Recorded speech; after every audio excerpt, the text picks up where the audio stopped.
Margaret Maggie Thompson had seen a lot in her 95 years. As a field nurse during World War II, she attended to wounded soldiers and witnessed both the horrors and triumphs of humanity. Life had made her strong, but nothing could have prepared her for what she faced on that fateful afternoon at her quiet countryside home.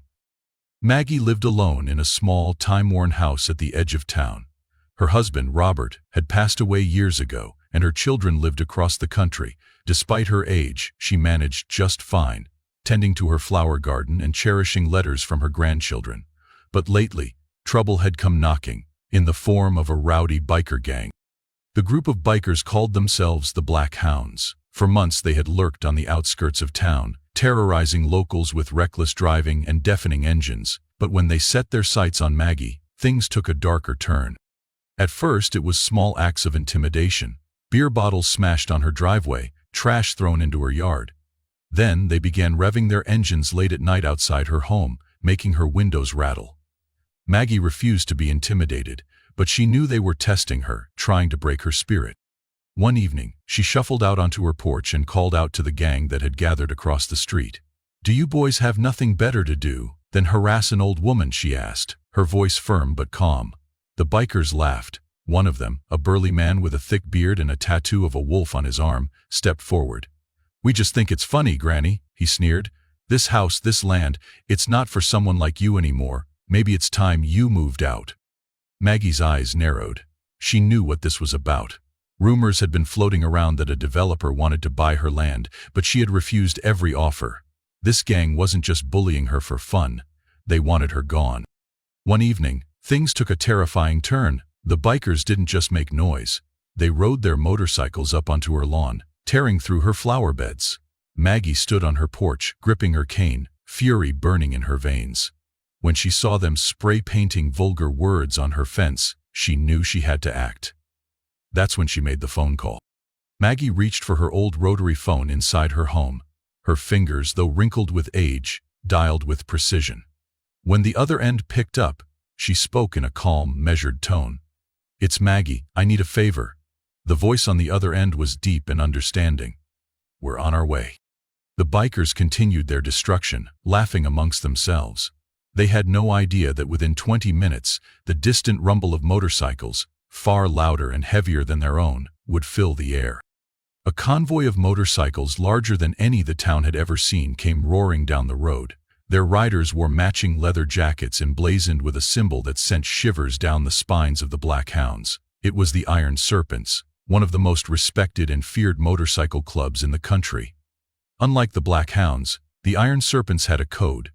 They didn't bully the weak, and they never forgot their own. Maggie had saved the life of the Iron Serpent founder decades ago, when he was just a young soldier in the war.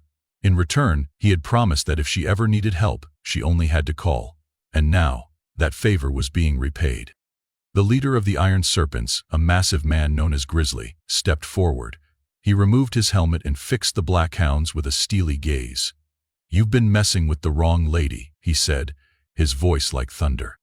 The Black Hounds stammered, some trying to get on their bikes, but they weren't fast enough. The Iron Serpents surrounded them, and within moments the cowardly gang was running for their lives, leaving behind their bikes, their spray cans, and their pride. As the dust settled, Maggie stepped down from her porch, her cane tapping against the wooden steps. She walked up to Grizzly, who gave her a respectful nod. "You doing all right, Maggie?" he asked. She smiled. "Better now."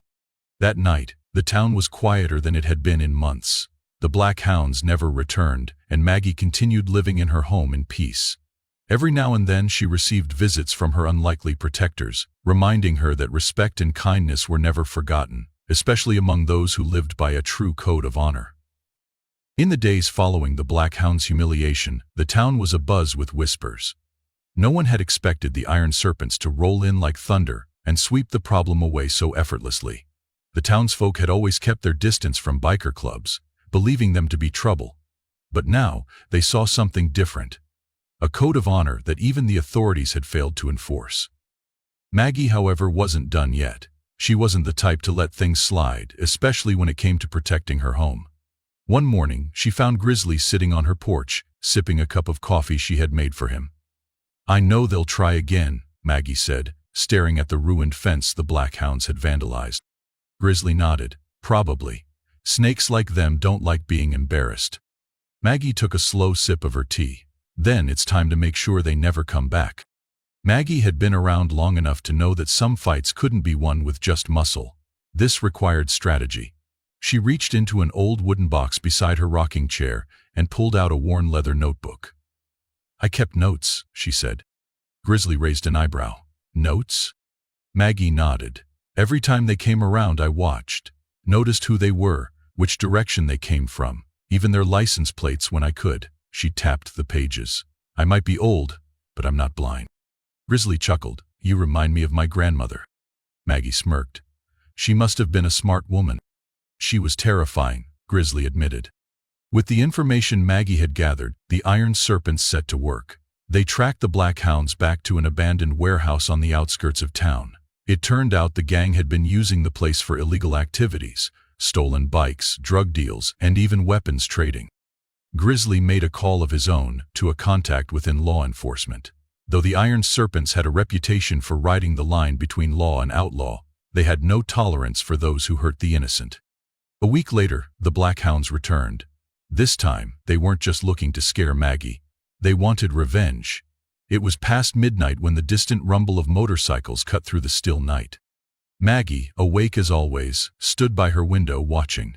"They're back," she said into her phone. "Stay inside, Maggie," Grizzly replied. The Black Hounds thought they were being clever.